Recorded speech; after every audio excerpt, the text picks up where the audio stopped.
नमस्कार। मैं doctor Ramanivas Sharma Raman science और टेक्नोलॉजी का यह विशेष एमसीक्यू सेशन लेकर के जो बायोलॉजिकल क्लासिफिकेशन पर कॉम्पिटिटिव एग्ज़ाम के लिए हमने बनाया है, इस यूट्यूब चैनल पर आप सभी बच्चों का बहुत बहुत स्वागत। बच्चों, इसके पहले हमने करीब 28 वीडियो में आपको बायोलॉजिकल क्लासिफिकेशन को पढ़ाया है और सभी क्लासिफिकेशन के हर वीडियो पर कम से कम 5 और ज़्यादा से ज़्यादा 10 एमसीक्यू आपसे पूछे। आज हमने तय किया कि बायोलॉजिकल क्लासिफिकेशन के जितने भी वीडियोज हैं उन पर एक मेगा एमसीक्यू सेशन बनाएं और आज उसी की बारी है। मेगा एमसीक्यू सेशन में हमने सारे बायोलॉजिकल क्लासिफिकेशन के जितने भी बिटकर के द्वारा दिया गया क्लासिफिकेशन था, उस बिटकर के क्लासिफिकेशन का एक कंप्लीट कॉम्प्रिहेंसिव प्रश्नों का निर्माण किया और उन प्रश्नों को आज हम लेकर के इस सेशन पर आए हैं। सारे सवाल आपसे पूछेंगे और इसके पहले कि आप सेशन पर आए, आपको वो सारे वीडियो देख लेने चाहिए जो 28 वीडियो हमने बनाए हैं और आपके पास वो चैनल पर उपलब्ध है। तो सारे वीडियो को पढ़ने के बाद इन एमसीक्यू को करने की कोशिश करिएगा। बहुत इंपॉर्टेंट एमसीक्यू हैं और किसी भी कॉम्पिटिटिव एग्जाम के लिए ये जरूरी है। पीएससी में चूँकि अभी बायोलॉजिकल क्लासिफिकेशन को जोड़ा है, यूपीएससी, स्टेट पीएससी की कोई भी परीक्षा, वनडे एग्जाम की कोई भी परीक्षा, पीएनएसटी या नीट की भी परीक्षा यदि आप बैठने जा रहे हैं तो ये प्रश्न बायोलॉजिकल क्लासिफिकेशन के लिए अति आवश्यक है। सवाल सिर्फ हमने वही जोड़े हैं जो हमारे वीडियो में डिस्क्राइब किए गए। यदि आप वीडियो को ईमानदारी से पढ़े होंगे तो ये सारे एमसीक्यू जो आज आपके सामने आने वाले हैं तभी आप उनको कर पाएंगे। आपने देखा होगा, पढ़ तो हम सारा लेते हैं, पर क्या एमसीक्यू को करते समय या ऑब्जेक्टिव सवालों को करते समय क्या हम उन उत्तरों को कर पाते हैं? और ये आप ध्यान में रखा करिए कि कोई भी परीक्षक जब आपसे सवाल पूछता है तो इस बात का ध्यान रखता है कि ये उत्तर उन्हीं स्टूडेंट से बने या उन्हीं विद्यार्थी से बने या उन्हीं कॉम्पिटिटिव एग्जाम के छात्रों से बने जो गहराई से अध्ययन किया। यदि आपने गहराई से बायोलॉजिकल क्लासिफिकेशन को नहीं पढ़ा होगा या वीडियो को नहीं बांचा होगा, समझा होगा, तो फिर ये सवाल करना मुश्किल होगा। तो आज पूरा ये मेगा एमसीक्यू सेशन जो बायोलॉजिकल क्लासिफिकेशन पर आधारित है आपके सामने पेश है। चैनल को सब्सक्राइब करना, लाइक करना मत भूलिएगा, ये आपकी जिम्मेदारी है। और जितना जल्दी आप चैनल को सब्सक्राइब और लाइक कर लेंगे उतना जल्दी हम लाइव सेशन के साथ आपके साथ जुड़े होंगे। ये सेशन हमारा आज शाम को 6 बजे लाइव होगा। आप लाइव हमारे साथ आइएगा। जो भी सवाल आपको पूछना होगा हम लाइव मिलेंगे आपको। जो भी सवाल साइंस और टेक्नोलॉजी से जुड़ा हुआ आपके मन में होगा, इन प्रश्नों के अलावा भी आप पूछिएगा, हम उसका कमेंट बॉक्स में जरूर जवाब देंगे। तो चलें इस मेगा एमसीक्यू सेशन की शुरुआत बायोलॉजिकल क्लासिफिकेशन पर करते हैं। चूँकि कई बच्चों के मैसेज आए थे कि टुकड़े टुकड़े में तो सवाल हो गए, एक बार इसका मेगा एमसीक्यू सेशन लाया जाए बायोलॉजिकल क्लासिफिकेशन का। उसी को ध्यान में रखते हुए हमने मेगा एमसीक्यू सेशन किया है और इसके बाद अगला वीडियो जो होगा वो हमारा सेल पर जैसे चल रहा था वैसा ही चलेगा। तो चलिए मेगा एमसीक्यू सेशन का पहला सवाल आपके सामने। पहला सवाल, क्वेश्चन नंबर 1। हमारी कोशिश होगी कि हम मैक्सिमम सवाल आपसे पूछें। पहला सवाल, निम्नलिखित लक्षणों को समझिए।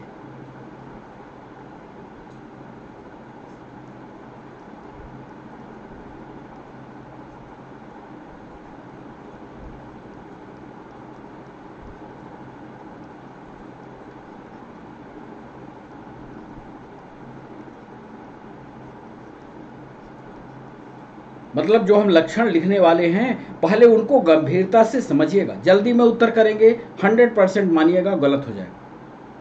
जो हम लक्षण लिखने जा रहे हैं पहले उनको समझिए। पहले लक्षण को हम ए पर लिख रहे हैं।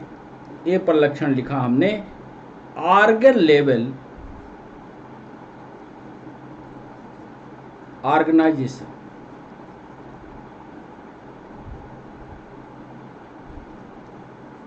माने अंग तंत्र का निर्माण। अब आपको याद करना पड़ेगा कि कहाँ कोशिका स्तर का निर्माण था, कहाँ ऊतक तंत्र का निर्माण था और कहाँ से अंगों का निर्माण शुरू हुआ। ये फाइलम में, ये पिछले वीडियो में हमने क्रमवार आपको बताया। तो ऑर्गन लेवल का ऑर्गेनाइजेशन,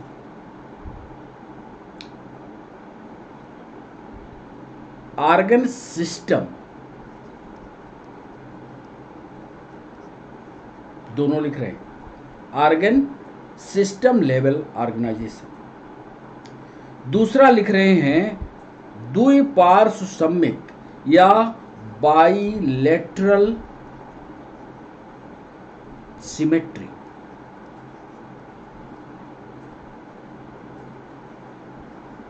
इतना तो आप समझ रहे होंगे, इसलिए हिंदी लिखने की द्विपार्श्व सममित जरूरत नहीं है, क्योंकि बहुत सारे सवाल हमें पूछने हैं। बायलैटरली सिमेट्रिकल जंतु।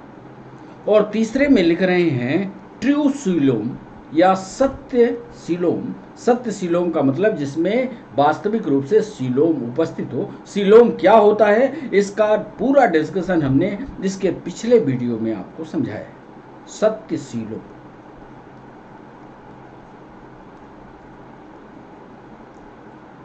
और खंडित शरीर यानी सिगमेंटेड बॉडी। हमने 3 लक्षण लिखे पहले सवाल। Organ system level organisation, bilaterally symmetrical शरीर और सत्य प्रकार का सीलोम और खंडीकृत शरीर। 3 लक्षण को ध्यान से समझ लीजिए। ये जो लक्षण हमने लिखे, इन लक्षणों को अब नीचे लिख रहे हैं निम्नलिखित ग्रुप, निम्नलिखित किस ग्रुप के लक्षण हैं। ए में लिख रहे हैं, ध्यान से देखिएगा। ए में एनिलिडा,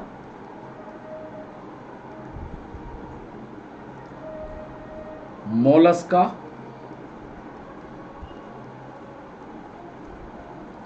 और कार्डेटा। दूसरे में लिख रहे हैं बी में Annelida, arthropoda,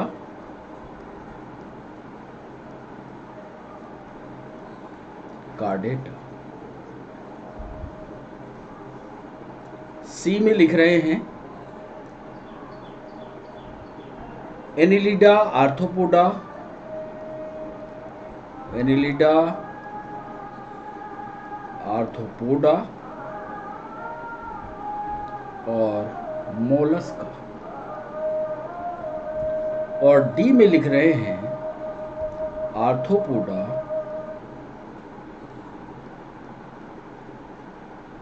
Mollusca and chordata. हमने पहले सवाल पर पूछा कि हमारे पास 3 लक्षण हैं। ऑर्गन सिस्टम का लेवल बॉडी ऑर्गेनाइजेशन है, शरीर का आकार बायलैटरली सिमेट्रिकल है और सत्य प्रकार का सीलोम के साथ सिगमेंटेड बॉडी है। खंडीकृत शरीर है, सेगमेंट अंदर तक घुसे हुए हैं। आपको यह बताना है कि ये किस समूह का लक्षण है, एनिलिडा मोलस्का कार्डेटा का, एनिलिडा आर्थ्रोपोडा कार्डेटा का, एनिलिडा आर्थ्रोपोडा मोलस्का का, या आर्थ्रोपोडा मोलस्का या कार्डेटा का। गंभीर सवाल है। सारे वीडियो को यदि आप ईमानदारी से पढ़े होंगे पीछे, तभी उत्तर बनेगा। तो ये था पहला सवाल, और नियम के अनुसार अभी हम सवाल पूछते चलेंगे, उत्तर आप सोचते चलेंगे, अपने डायरी और पेन पर से लिखते चलेंगे, और फिर ये लास्ट में हम बताएंगे कि इसका सही जवाब क्या है। जो सही जवाब होगा उस सही जवाब को आप अपने आप को कैलकुलेट करिएगा कि आपसे कितने सवाल पड़े। आइए दूसरे सवाल पर। और दूसरा सवाल,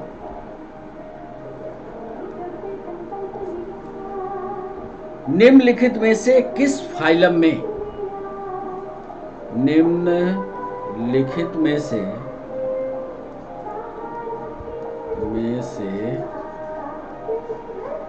किस फाइलम में सत्यसीलोम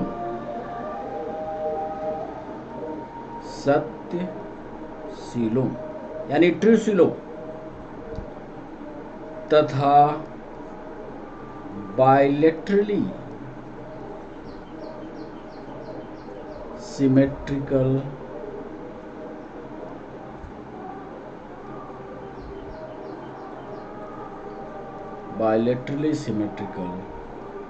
बॉडी आकार पाया जाता है। उस फाइलम का नाम दूसरे सवाल में आपको बताना है जिसमें ट्रूसिलोम है और बायलैटरली या द्विपार्श्व सममित उसका शरीर है। ध्यान से लिखिएगा। ए, वयस्क या एडल्ट इकाइनोडर्मेटा के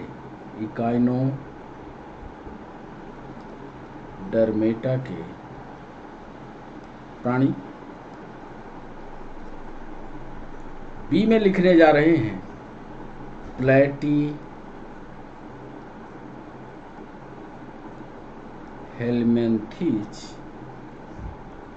सी में लिखने जा रहे हैं एनिलिड्स, एंड डी में लिखने जा रहे हैं प्रोटो।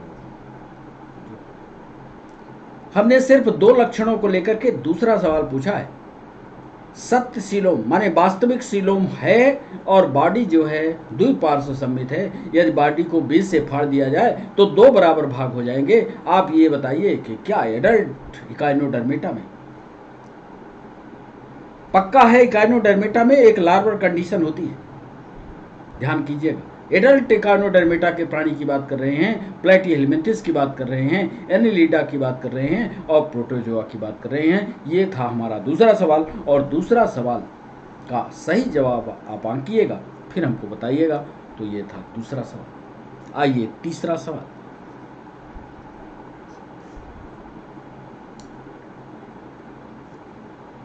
सोच समझ करके तीसरा सवाल का जवाब करिएगा। निम्न में से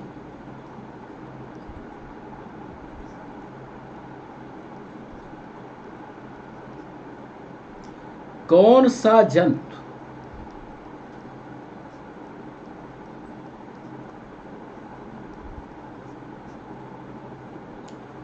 होमियोथर्मल नहीं है? होमियोथर्मल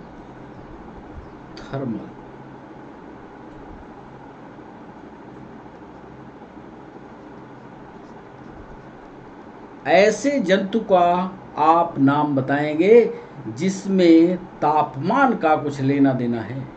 होमियोथर्मल समतापी नहीं है, इसके हिंदी।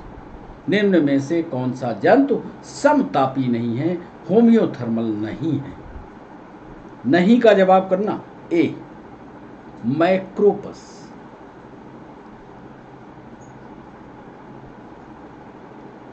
इसको तो आप कंगारू जानते हैं। दूसरा चिलोन।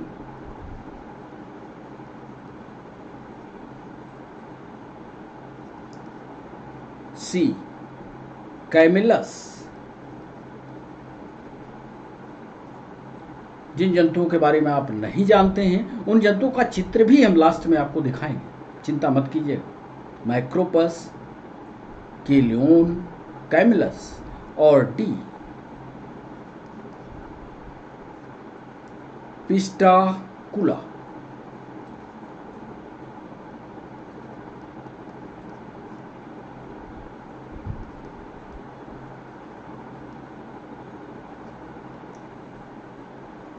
तीसरे सवाल में हमने पूछा कि निम्न में से 4 जानवरों के नाम हमने लिखे, इन जानवरों में से कौन सा होमियोथर्मल या समतापी नहीं है।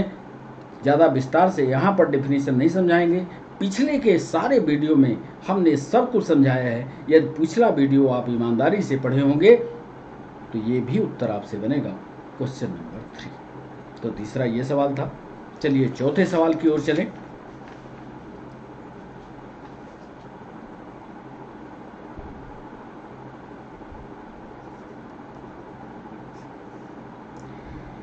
निम्न में से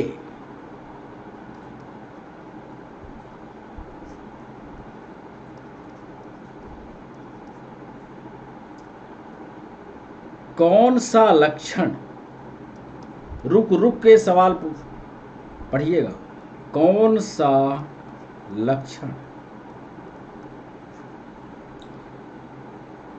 हेमिकार्डेटा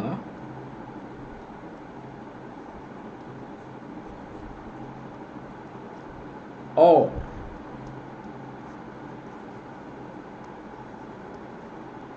कार्डेटा से मिलता जुलता है। अब यदि इन दोनों के लक्षण आप जानते होंगे तभी आप बता पाएंगे, क्योंकि हेमिकार्डेटा भी हमने पढ़ा है, कार्डेटा भी पढ़ा है।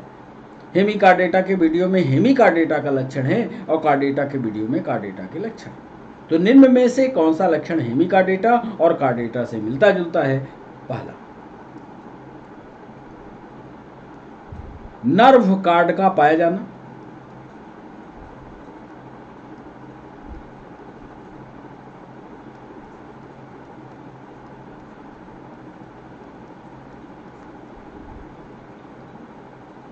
बी, फेरिक्स PHARYNX, जिसमें फेरिक्स, जिसमें गिल स्लिट्स, गिल स्लिट्स का मतलब फेरिक्स में छोटे छोटे छेद हों, दरारें हों। फेरिक्स जिसमें गिल स्लिट्स उपस्थित हों।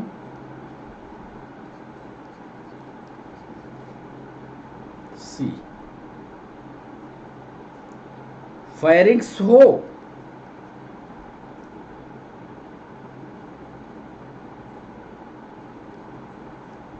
जिसमें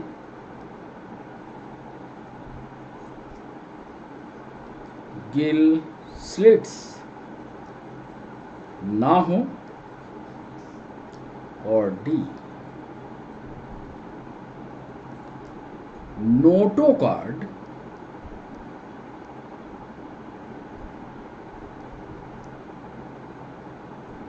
या इसी का दूसरा नाम है वर्टिब्रल कॉलम अनुपस्थित।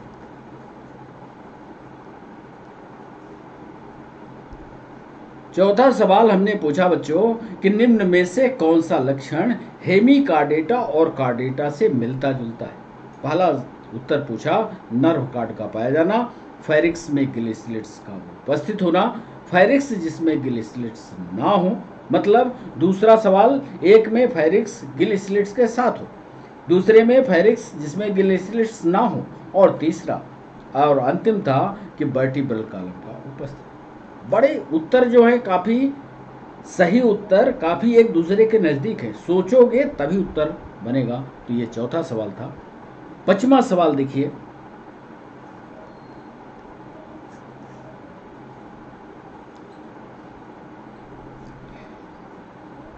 बड़े इंटरेस्टिंग सवाल भी हैं। निम्न में से कौन सा लक्षण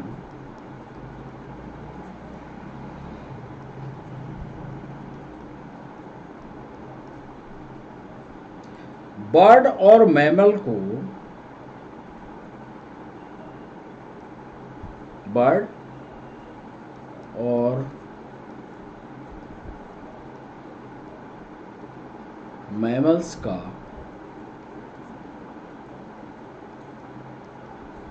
आपस में नहीं मिलता। ध्यान रखना,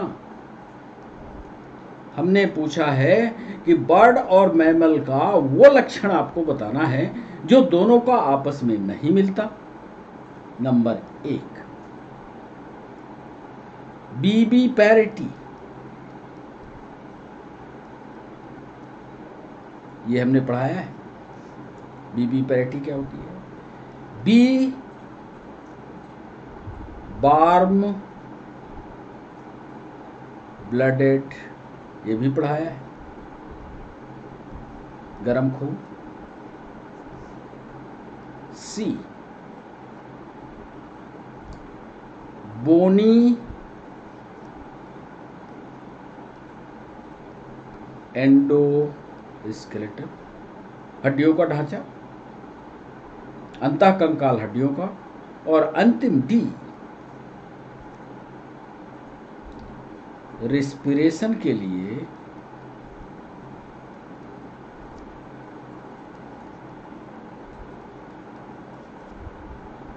फेफड़ों का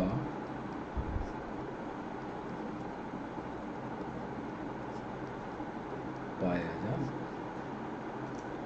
5वें नंबर के सवाल में हमने पूछा है, प्रश्न को जरूर ईमानदारी से पढ़िएगा, जल्दबाजी मत करिए।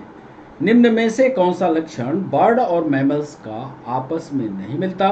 बीबी पैरिटी है, वार्म ब्लडेड एनिमल है, बोनी स्केलेटन है, या रेस्पिरेशन के लिए फेफड़े उपस्थित होते हैं। तो ये था 5वां सवाल।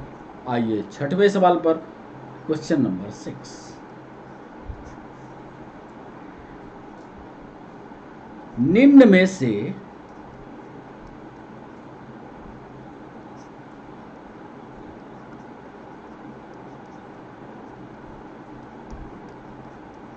कौन सा लक्षण आर्थ्रोपोड का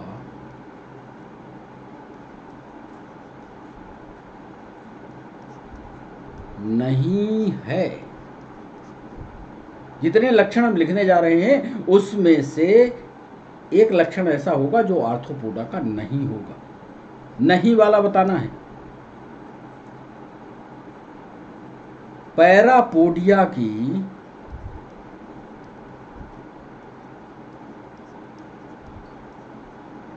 उपस्थिति, बी जॉइंटेड लेग्स, मतलब जोरदार टांगे, काइटिन का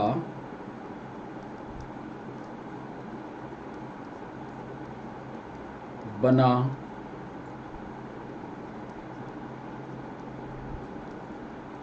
एंडोस्केलेटन, या एक शब्द और पढ़ाया था आर्थ्रोपोडा, याद करिएगा, आर्थ्रोपोडा वाला वीडियो देखिएगा, उसमें हमने पढ़ाया था सिगमेंटेशन, खंडीकरण की प्रक्रिया, और वहां पर एक शब्द बताया था, समझाया भी था, मेटामेरिक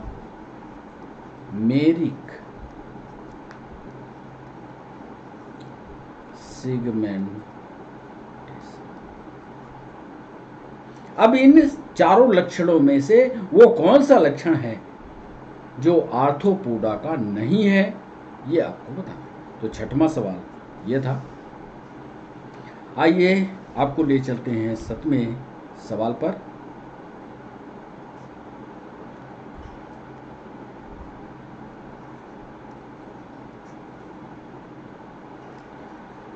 सातवें सवाल में हम पूछ रहे हैं आपसे कि निम्न में से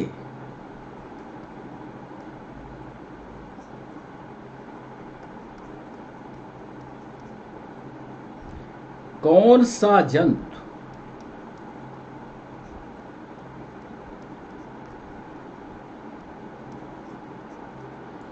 बीबीपेरस नहीं है? मतलब जो बच्चे नहीं देता, ऐसे जंतु का उदाहरण आपको याद होगा। ये लाइन हमने लिखी भी है, और यदि आपने उस वीडियो को रिपीट ढंग से देखा होगा तो भी ये जवाब बनेगा। 7वां सवाल, नंबर 1 में हमने लिखा प्लेटिपस,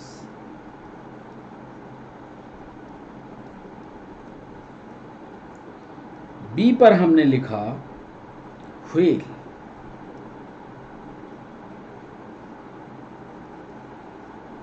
फिर लिखा बैट, और अंतिम उत्तर लिखा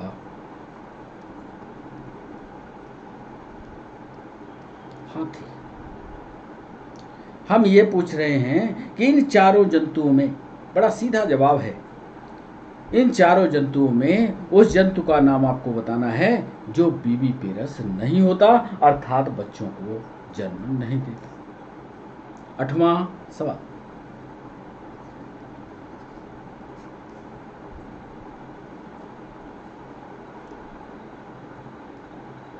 निम्न में से कौन सा जीवित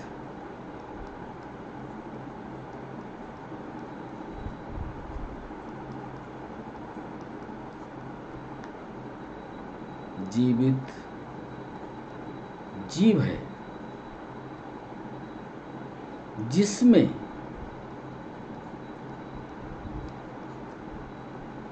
पूर्ण रूपेण सेल बाल, ध्यान से सवाल को करिएगा, यूपीएससी का पूछा गया सवाल है, जिसमें पूर्ण रूप से सेल बाल या कोशिका भित्ति का अभाव होता है। नंबर ए में हमने लिखा साइनोबैक्टीरिया,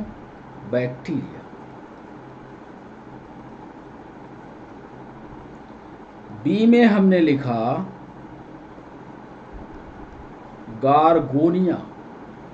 जब हम ये पढ़ा रहे थे, गार्गोनिया के बारे में डिस्कस कर रहे थे, तो हमने स्पष्ट इसका नाम वीडियो पर लिया है, इसीलिए ये सवाल यहाँ शामिल कर रहे हैं। तीसरा आंसर है सैक्रोमाइसीज,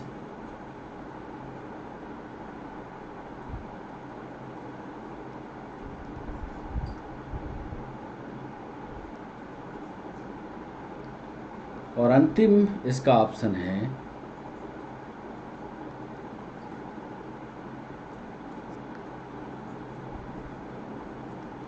ब्लू ग्रीन एल्गी। 8वें सवाल में हमने पूछा है कि कौन सा जीवित जीव है जिसमें पूर्ण रूपेण सेल बाल या कोशिका भित्ति का अभाव होता है? साइनोबैक्टीरिया में, गार्गोनिया में, सैक्रोमाइसीज में, या ब्लू ग्रीन एल्गी। 9वां सवाल,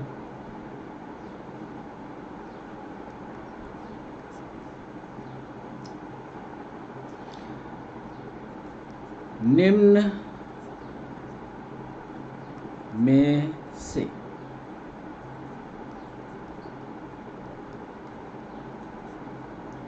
कौन सा जीव फाइलम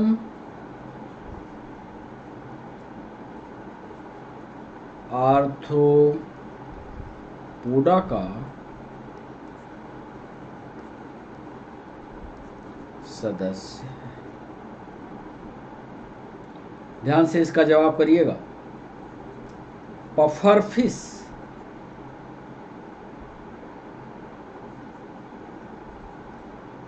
बी। फिश शब्द से कंफ्यूज मत होइएगा, फ्लाइंग फिश, सी।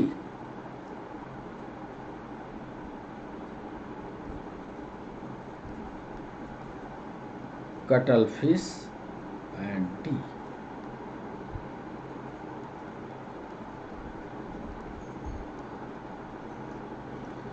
नौवें सवाल में हमने पूछा कि निम्न में से कौन सा जीव फाइलम आर्थ्रोपोडा का सदस्य है? Puffer fish, flying fish, cuttle fish या सिल्वर फिश। 4 में से एक ही जवाब सही है, एक जवाब का उत्तर कीजिएगा। और 10वां सवाल हमने पूछा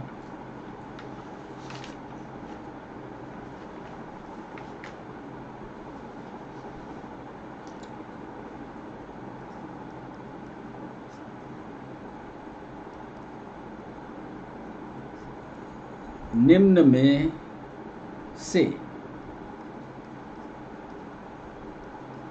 किस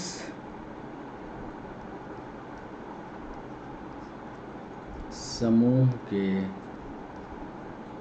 सदस्य सिर्फ सेक्सुअल रिप्रोडक्शन करते हैं?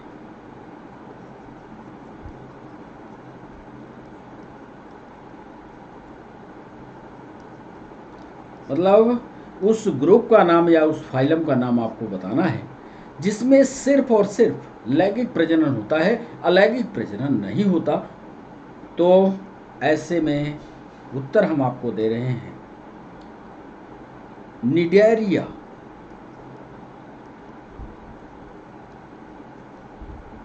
B Porifera, C Protozoa and D Ctenophora. ये भी पॉइंट हमने पढ़ाया है आपको। हम ये पूछ रहे हैं 10वें सवाल पर कि निम्न में से किस समूह के सदस्य सिर्फ लैंगिक प्रजनन करते हैं? निडेरिया हैं, पोरीफेरंस हैं, प्रोटोजोआंस हैं या टीनोफोरा वाले? उसका नाम आपको बताना है। चलिए अगले सवाल की ओर।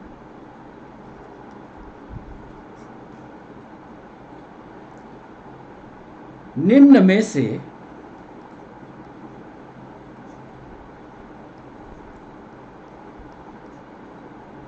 किस जीव के पास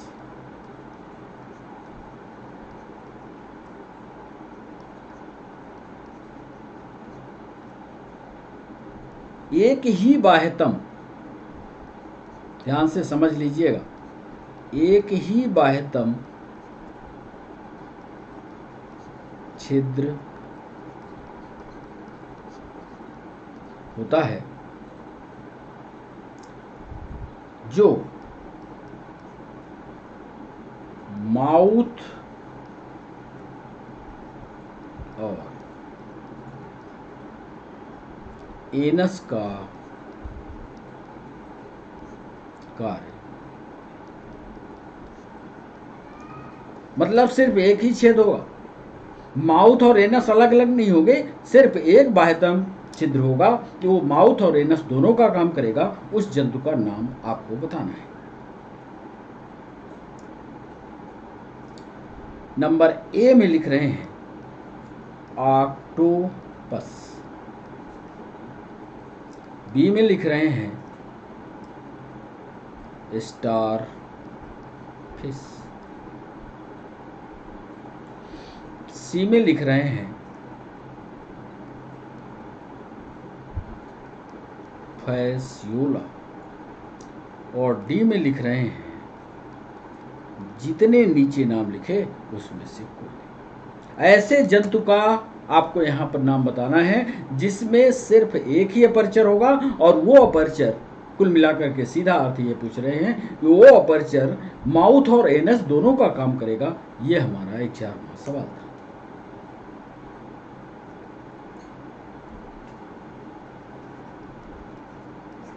बारहवां सवाल देखिए, निम्न में से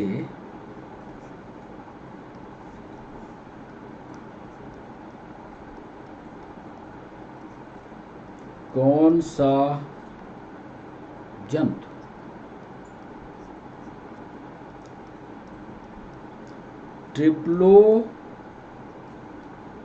ब्लास्टिक है।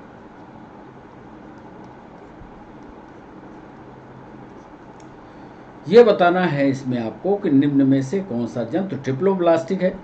इसके पहले हम डिस्कशन कर चुके हैं diploblastic, triploblastic, ectoderm, endoderm, mesoderm, सारा डिस्कशन हो चुका है। सीधे यहाँ सवाल आपको बताना है कि निम्न में से कौन सा जंतु ट्रिप्लोब्लास्टिक है।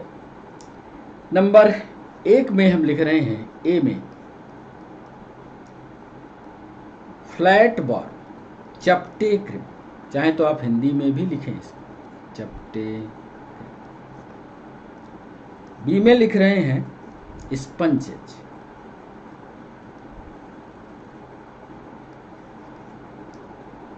सी में लिख रहे हैं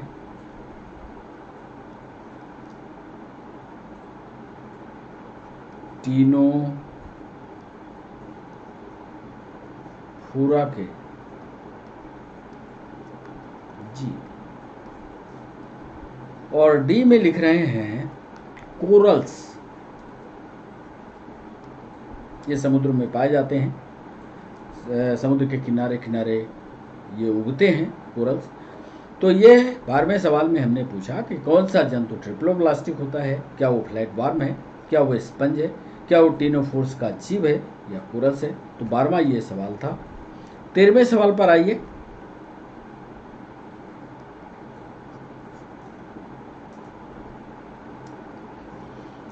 इसको थोड़ा गंभीरता से करिएगा। ये सवाल जो है वो MPSI ने पूछा है, निम्न में से कौन सा स्टेटमेंट सही है।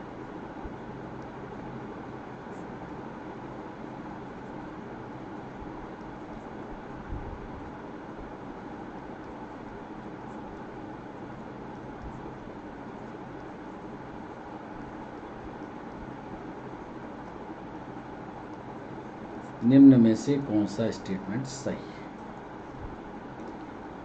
ए लिख रहे हैं गोल क्रिम, राउंड बार्म, उनका संबंध हम स्थापित कर रहे हैं फॉल्स सीलोम से, मतलब उनकी सीलोम जो होगी वो झूठी होगी। बी में लिखा हमने मोलस्का, यानी कोमल शरीर वाले जंतु जो होंगे वो सीलोम नहीं होगी, सीलोम नहीं, या इनको चाहे तो लिख सकते हैं ए सीलोमेट। सी में हमने लिखा इंसेक्ट्स, कीट पतंगे,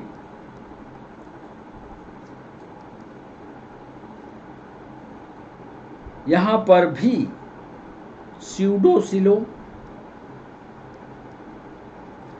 या चाहे तो आप इसको झूठी सीलोम लिख सकते हैं। और डी पर लिखने जा रहे हैं चपटे क्रिम, या इसको फ्लैट बॉर्म कहते हैं, फ्लैट बॉर्म। और इनको में सीलोम पाई जाती है, ऐसा ये कह रहे हैं। सीलोमेट लिख लें, यानी सीलोम है। इनमें से आपको बताना है चारों में से कि कौन सा स्टेटमेंट सही है। क्या गोल क्रिम में सीलोम नहीं होता, क्या कोमल शरीर वाले जंतु जो हैं एसिलोमेट होते हैं, क्या इंसेक्ट में सीडोसिलोम है, या चपटे क्रिम जो होते हैं सीलोम। 14 नंबर का सवाल,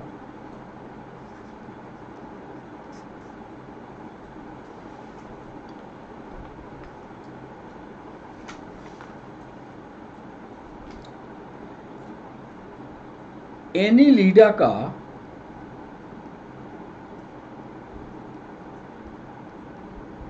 लक्षण या कैरेक्टर नहीं है नहीं बताना है, ध्यान से पढ़ना सवाल को। एनीलिडा का लक्षण नहीं है। ए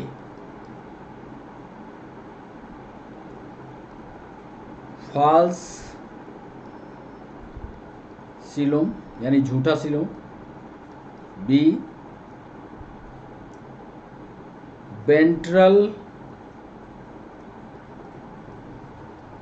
नर्व कार्ड, या यहाँ पर आप तंत्रिका रज्जु लिख लीजिए, तंत्रिका रज्जु की उपस्थिति। सी में लिखिएगा क्लोज्ड ब्लड वैस्कुलर सिस्टम, यानी बंद प्रकार का वैस्कुलर सिस्टम। और डी सिगमेंटेशन। सारे उत्तर एक दूसरे के पास ही हैं। आपको बताना है कि एनीलिटा का लक्षण नहीं है फाल्स सीलों की उपस्थिति, वेंट्रल नर्व कार्ड की उपस्थिति, क्लोज्ड ब्लड वैस्कुलर सिस्टम या सिगमेंटेशन। अब आपको याद होगा ब्रेन के कुछ विकास की बात या तंत्रिका तंत्र के विकास की बात यहीं कहीं हमने शुरुआत की थी। अगला सवाल 15 नंबर का सवाल,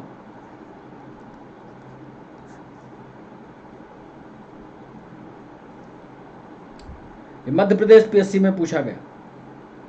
यूरिकोटेलिज्म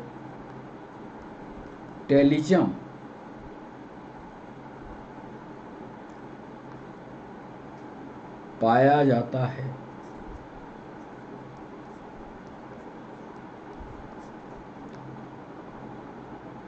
यूरिकोटेलिज्म एक प्रोसेस है जिसके द्वारा उत्सर्जी पदार्थ निकाला जाता है। अब वो उत्सर्जी पदार्थ यूरिया है, यूरिक एसिड है या अमोनिया है, यही नाम पर लिखा हुआ है। तो यूरिकोटेलिज्म पाया जाता है, किसमें पाया जाता है ये आपको बताना है। सोच समझ कर जवाब करिएगा। मैमल्स और बर्ड्स में,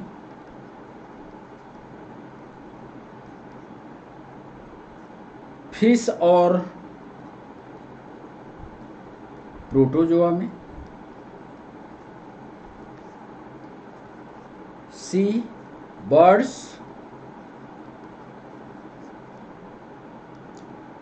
लैंड रेप्टाइल्स एंड इंसेक्ट कीड़े मकोड़ों में,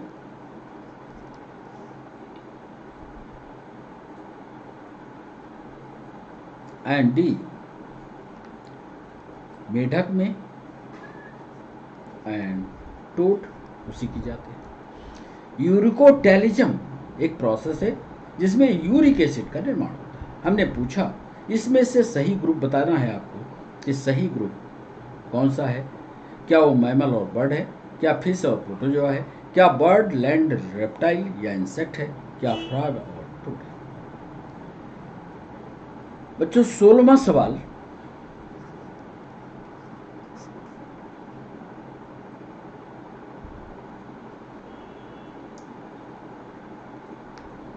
निम्न 4 जीवों के, सोच समझकर इसका उत्तर करिएगा। निम्न छत्तीसगढ़ पीएससी का सवाल है।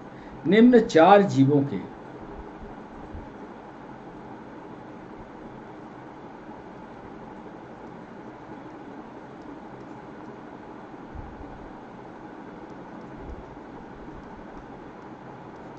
श्वसन अंग दिए गए 4 जीवों का नाम लिखेंगे और सामने उनका श्वसन अंग लिखेंगे। सही मिलान आपको करना है। पहले तो लिख लीजिए ए में लिख रहे हैं सिल्वर फिश, यहां लिख रहे हैं ट्रैकिया के द्वारा। बी लिख रहे हैं स्कॉर्पियन,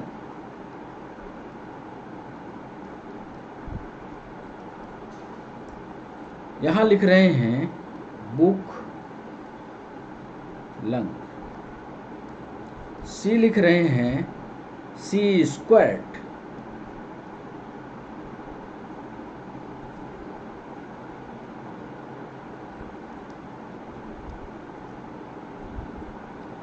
फायरेंजियल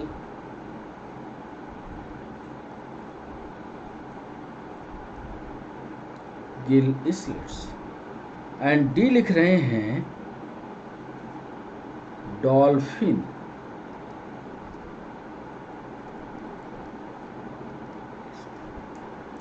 चार जीवों का नाम लिखा, silverfish, scorpion, sea squid, dolphin. अब आपको बताना है, ये प्रोसेस बता दिया कि ये अंक के द्वारा रेस्पिरेशन होगा। आपको बताना है सही मिलान, सही मिलान है।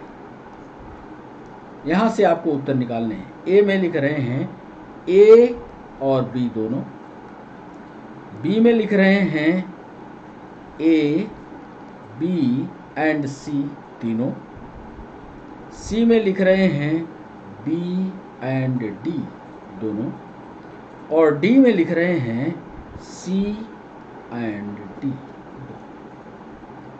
प्रश्न को सोचना पड़ेगा। और हर पिछले वीडियो में रेस्पिरेशन पर एक लाइन जरूर हमने लिखा है। चार जीवों के श्वसन अंग दिया है, silverfish, scorpion, sea squid, dolphin. इन चार जीवों में इस सिल्वरफिश में ट्रैकिया है, स्कॉर्पियन में बुकलंग है, सी स्क्वायड में फेरिंजियल ग्लैंड है, डॉल्फिन स्किन के द्वारा सांस लेती है। ये यदि आप सोच समझ कर पाए तो बन जाएगा। 4 सवाल और हैं बच्चों। 17 नंबर का सवाल, सही मिलान सोच समझ कर करिएगा, जल्दी में निपटाने की कोशिश न करिएगा, नहीं तो गड़बड़ हो जाएगा। 17 नंबर का सवाल, कैनाल सिस्टम का पाया जाना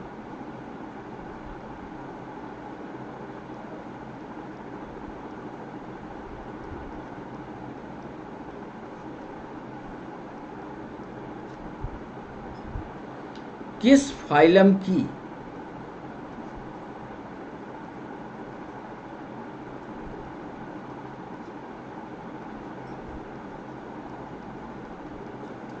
विशेषता है? कैनाल सिस्टम को हमने नहर शब्द से वीडियो में पढ़ाते समय नहर तंत्र बोला था।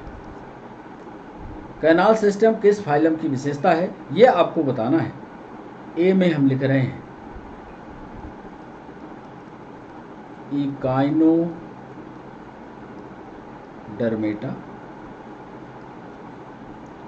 बी में लिख रहे हैं स्पंजेज, सी में लिख रहे हैं हेलमिंथीज,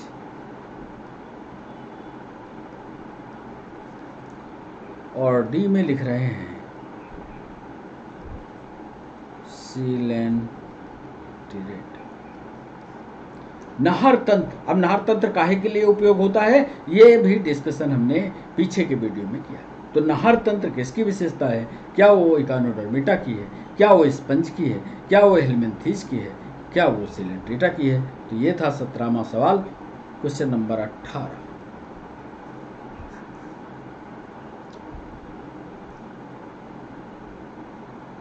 टेम्परेचर चेंज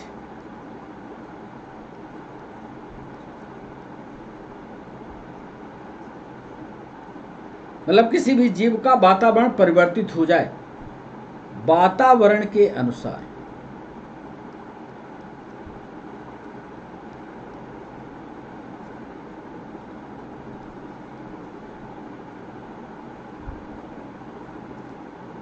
ऐसे जीव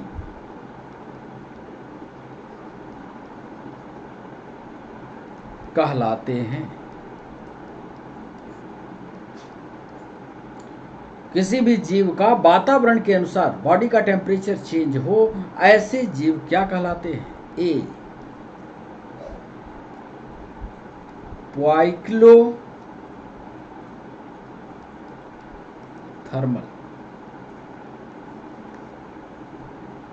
B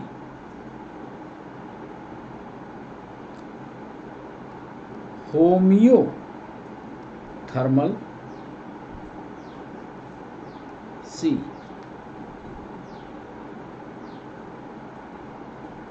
aquatic, and D desert हमने सवाल ये पूछा है कि टेम्परेचर चेंज हो जाए और वातावरण के अनुसार परिवर्तित हो तो क्या वो जीव पाइक्लोथर्मल होंगे, क्या वो होमियोथर्मल होंगे, क्या वो जलीय होंगे, क्या वो रेगिस्तानी जीव होंगे? आपको सही जवाब बताना है। तो ये था हमारा 18वां सवाल। अब क्वेश्चन नंबर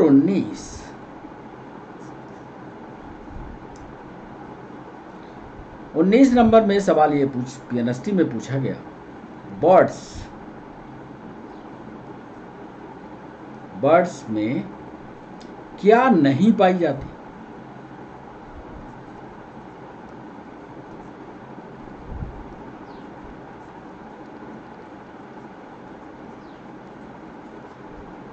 ए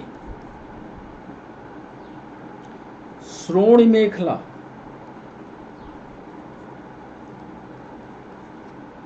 यानी इसको पेल्विक गर्डिल कहते हैं। बी अंश मेखला, इसको पेक्टोरल गर्डिल कहते हैं।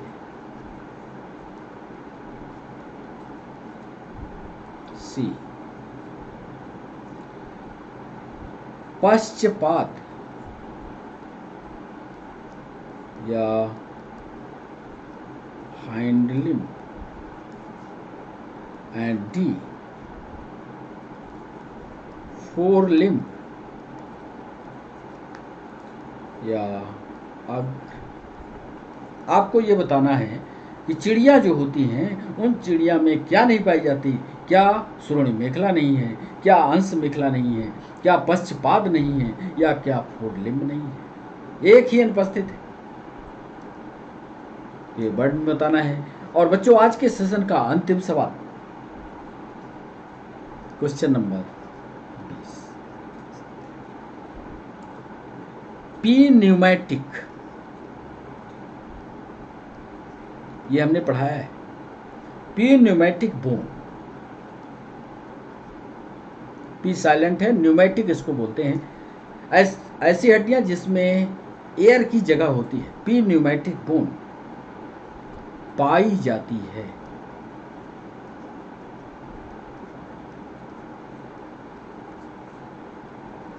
ए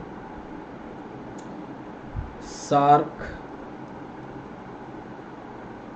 फिश में, बी फ्रॉग में, सी पिजन में, पिजन माने कबूतर में, एंड डी व्हेल में। अब क्यों पी न्यूमेटिक होती है, क्यों हवा भरने का स्थान होता है? यदि ये आपके समझ में आता होगा तो 20वें नंबर का भी सवाल आप बड़ी ईमानदारी से करोगे। तो पी न्यूमेटिक बोन क्यों, किसमें पाई जाती है? तो आपको ये बताना है कि शार्क में, कि फ्रॉग में, कि किसमें पाई जाती है, ये आप बताएंगे।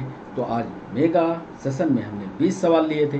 20 सवालों का चलिए आपको उत्तर बता दें। इसके बाद उन नए जानवरों के बारे में भी हम आपको बता देंगे जो आज के उत्तर में शामिल होंगे।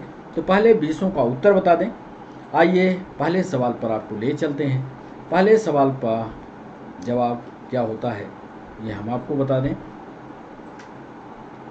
आप अपने उत्तर को चेक कीजिएगा कि आपने कितने उत्तर इसमें से सही किए हैं। पहले सवाल पर का हम उत्तर आपको बताते हैं कि निम्नलिखित लक्षणों में को समझाइए। तीनों लक्षणों जब आप ईमानदारी से पढ़ोगे तो 3 लक्षण, true coelom, segmented body, bilateral symmetrical और ऑर्गन सिस्टम का बन जाना, ये लक्षण जो है एनिलिडा, आर्थ्रोपोडा और कार्डिटा में मिल जाएगा। इसलिए इसका आंसर बी सही होगा। दूसरे सवाल पर हमने पूछा निम्नलिखित में से किस फाइलम में ट्रू सीलोम पाई जाती है। दूसरा सवाल ये था, और बायलैटरल सिमेट्रिकल बॉडी पाई जाती है। इसका सही जवाब एनिलिडा था। तीसरा सवाल हमने पूछा कि निम्न में से कौन सा जंतु होमियोथर्मल है। होमियोथर्मल का मतलब होता है समतापी है। समतापी के लिए एक नया जीव मैक्रोपस मैमल में आता है ये भी। ऐसे जंतु जो मैमल से दूर होंगे, तो ये एक जीव हम आपको बताने वाले हैं और इसको दिखाएंगे भी चित्र में। किलोन इसका सही जवाब है। ये किलोन जो है ये ग्रीन कलर की एक क्या हो टर्टेल होती है, हम चित्र में अभी आपको दिखाते हैं। तो तीसरा ये था, निम्न में से कौन सा लक्षण हेमिकार्डेटा और कार्डेटा से मिलता जुलता है। तो चौथे सवाल का जवाब हमने आपसे पूछा था। चौथे सवाल पर सही जवाब होगा फैरिंक्स, जिसमें गिल स्लिट्स हों। कार्डेटा पढ़ाते समय हमने 3-4 लक्षण महत्वपूर्ण बताए थे, जिसमें से यदि आप पिछला वीडियो देखेंगे तो सारी चीज़ें मिल जाएंगी, इसलिए इसका सही जवाब होगा बी। 5वें सवाल पर हमने पूछा कौन सा लक्षण बर्ड और मैमल का आपस में नहीं मिलता, और ये बर्ड जो है बच्चे देती है कि अंडे देती है।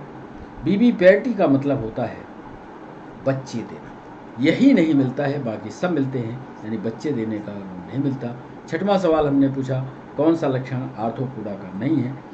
6वें सवाल में पैरापोडिया जो है वो छोटे छोटे पैर होते हैं, वो पैरापोडिया उधर प्लेटीहेलमिन्थेस का लक्षण होता है, बाकी सारे लक्षण इसके मिलते जुलते हैं। 7वां सवाल हमने पूछा कौन सा जंतु बीबी पेरस नहीं है।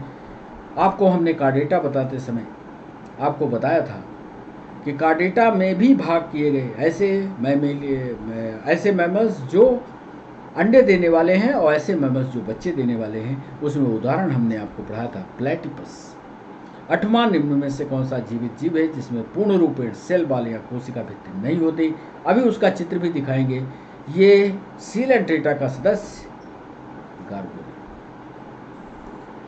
सेल बाल जो होती है वो प्लांट में पाई जाती है। साइनोबैक्टीरिया अपवाद के रूप में है। सैक्रोमाइसिटिस, एल्गी और ब्लू ग्रीन एल्गी, ये इनमें दीवार पाई जाती है क्योंकि सेल मेम्ब्रेन नहीं होती। सेल मेम्ब्रेन की विशेषता जंतुओं की है। 9वां सवाल हमने पूछा कौन सा सजीव जीव फाइलम आर्थ्रोपोडा का सदस्य है। तो इसमें सारे बच्चे कंफ्यूज हो रहे होंगे, चारों में फिश लिखी हुई है, लेकिन एक ही सारी फिश हैं, लेकिन एक फिश ऐसी है जो फिश नहीं है। इसका भी चित्र हम आपको दिखाएंगे और वो है सिल्वर फिश, वो आर्थ्रोपोडा का सदस्य है। निम्न में से किस समूह के सदस्य सिर्फ सेक्सुअल रिप्रोडक्शन करते हैं। तो वो सदस्य है टिनोफोरा का। ये लाइन भी हमने लिखाई है, यदि आप इस सवाल को अच्छे से पढ़ेंगे तो ये 10वें सवाल पर आपको मिलेगा। 11वां सवाल, निम्न में से किस जीव के पास एक ही छिद्र होता है। और आपको याद आता होता फैसियोला हेपेटिका लीवर फ्लूक, याद कर लीजिएगा, इसे फैसियोला हेपेटिका होता है। 12वां सवाल हमने पूछा निम्न में से कौन सा जंतु ट्रिप्लोब्लास्टिक होता है। ट्रिप्लोब्लास्टिक का फ्लैटवर्म, स्पंज, टिनोफोरा, ये सब छोटे कोरल्स सब छोटे हैं। एक ही जंतु बचता है और वो है ट्रिप्लोब्लास्टिक में फ्लैटवर्म, चपटी क्रिम, जहाँ यहीं से ट्रिप्लोब्लास्ट की शुरुआत भी हुई है। 13वां सवाल कौन सा स्टेटमेंट सही है। इसमें से 13वें सवाल में स्टेटमेंट सिर्फ सही है, क्योंकि गोल क्रिम जो होते हैं, सिलेंड्रिकल क्रिम जो होते हैं, जो मनुष्य के इंटेस्टाइन में पाए जाते हैं, वो उनमें फाल्स सीलोम होता है। बाकी सारे के सारे सही हैं। इसको सारे कैरेक्टर को आपको पढ़ना होगा। 14वें सवाल में हमने पूछा एनिलिडा का लक्षण नहीं है। एनिलिडा का लक्षण आपको हमने याद भी करवाया है, पढ़वाया भी है। तो ये 14वां सवाल जो है वो ये बता रहा है आपको कि 14 नंबर का जो सवाल है वो फाल्स सीलोम एनिलिडा में ट्रिसोलोम होता है। 15वां सवाल, यूरिकोटेलिचम यानी यूरिक एसिड का बनना, ये प्रक्रिया किस में पाई जाती है। तो याद कर लीजिए आप, बहुत यूरिक एसिड बनता है, आपको याद होगा बर्ड्स में बनता है, जो रेप्टाइल्स या छिपकली होती है उसमें बनता है, और इंसेक्ट में बनता है। 16वां सवाल हमने पूछा 4 जीवों के श्वसन अंग दिया, इसमें से सही मिलान कौन सा है। 16वें सवाल पर 16वें सवाल में सही मिलान आप मिला लीजिएगा। बी आंसर उसका सही है, ए, बी और सी। सी स्क्वेल फेरिंग्स गिल स्लिट से करता है, स्कॉर्पियन बुकलंग से करता है, सिल्वर फिश जो होती है ट्रैकिया से करती है, क्योंकि ये आर्थ्रोपोडा का सदस्य है। इसीलिए हमने दोबारा इस सवाल को रिपीट किया। 17वां सवाल हमने पूछा कैनाल सिस्टम किसकी विशेषता है। इसको तो आपने रट ही लिया होगा। इसका सही जवाब है 17वें का। बताइए 17वें का सही जवाब क्या होगा। 17वें का सही जवाब होगा स्पंज। 18वें में ताप परिवर्तन, टेम्परेचर चेंज, वातावरण के अनुसार, और ये भी हमने क्लासिफिकेशन के टू द पॉइंट लिखते समय लिखा है। आप पढ़िएगा उसको क्वाइक्लोथर्मल एक और शब्द से नवाजा गया है, क्वाइक्लोथर्मल उनको कहा जाता है। 19वां सवाल बर्ड्स में क्या नहीं पाया जाता। तो बर्ड में कौन सा पैर नहीं होता, याद करिए। और बर्ड्स में नहीं पाया जाता है वो पंख के रूप में रूपांतरित हो जाता है, वो होता है फोर लिम्ब। 19वां सवाल के बाद 20वां पी न्यूमेटिक बोर्ड, जिसमें हवा भर जाए, खोखली हड्डियां पाई जाए। खोखली हड्डियां उनको उड़ने में मदद करेंगी। तो इसमें एक ही बर्ड बसती है, वो है कबूतर। तो ये 20 सवाल के जवाब थे। कुछ चित्रों को हम लाए हैं। किलोन के बारे में अभी हम चर्चा कर रहे थे। उसके पीछे एक प्रश्न आया था किलोन वाला कि ऐसा किसका नाम होगा किलोन। याद करो आप, किलोन शब्द कहाँ से आया था। किलोन शब्द आया था कि हमने पूछा था आपसे, पीछे चलना ही पड़ेगा, लगता है आप याद नहीं करवा पाओगे। कौन सा जंतु होमियोथर्मल है। ये जंतु जो है होमियोथर्मल की कंडीशन दिखाता है। ये ग्रीन कलर में ये समुद्री टर्टल जैसा होता है। तो ये किलोन दिखा दिया आपको। एक फेरेंजियल ग्लेसिस्टिल, ये कार्डेट के लक्षण हैं। फेरेंजियल ग्लेसिस्टिल का फेरिक्स वाले रीजन में छेद पाए जाते हैं। बाकी ये कार्डेट के लक्षण हैं। नर्व कार्ड की उपस्थिति, नोटोकार्ड की उपस्थिति, पोस्ट एनल टेल की उपस्थिति। ये एक मछली जो डॉल्फिन की बात हम कर रहे थे, इसमें याद रखना ब्लो होल्स पाए जाते हैं। ब्लो होल्स का मतलब जैसे हम लोगों की नाक होती है ना, ऐसे डॉल्फिन में ऊपर एक नाक होती है। इसको हमेशा ये ऊपर करके रखती है, यहाँ से लेती है और फेफड़े में हवा को ले जाती है। तो ये मैमल है डॉल्फिन। ये है गार्गोनिया। गार्गोनिया एनिमल है और एनिमल में हमेशा सेल मेम्ब्रेन पाई जाती है। याद करिए, इसको दिखाने के लिए हमने गार्गोनिया दिखाया है कि यहाँ पर सेल वॉल नहीं होती। ये लिख लीजिएगा, सेल वॉल नहीं होती। और एक सिल्वर फिश ये सिल्वर जैसा दिखता है, कॉकरोच का भाई ही है। कॉकरोच नाम इसका सिल्वर फिश है। ये उसमें नहीं आता, मछली नहीं है, ये कॉकरोच है, इसलिए आर्थ्रोपोडा का मेंबर है। और इसका नाम लेप्सिमा सैक्रिनम है। इसको पढ़े रहिएगा। फिश के नाम पर धोखा मत खाइएगा, कॉकरोच जैसा होता है। तो ये उदाहरण हमने आपके साथ शेयर किए। यहीं पर सेशन को रोकना होगा। कैसे लगे सवाल ये जरूर आप अपने कमेंट बॉक्स में लिखिएगा। कैसा लगा सेशन ये जरूर लिखिएगा और चैनल को सब्सक्राइब करना मत भूलिएगा। पूरे सेशन पर अपने कमेंट जरूर लिखें। हर सेशन चैप्टर पूरे होने के बाद इसी तरह का मेगा एमसीक्यू सेशन जरूर लाया करेंगे, ताकि आप पूरे सेशन को कंप्लीट रूप से पढ़िएगा। जब सारे सेशन को आप पढ़ेंगे, जितने 28 के 28 वीडियो क्लासिफिकेशन पर हैं, तभी आपका क्लासिफिकेशन तैयार हो। तो बच्चों, आज के लिए बस इतना ही। फिर एक दिन के अंतराल के बाद फिर हमारी आपकी मुलाकात होती है। तब तक के लिए बच्चों बाय बाय, नमस्कार।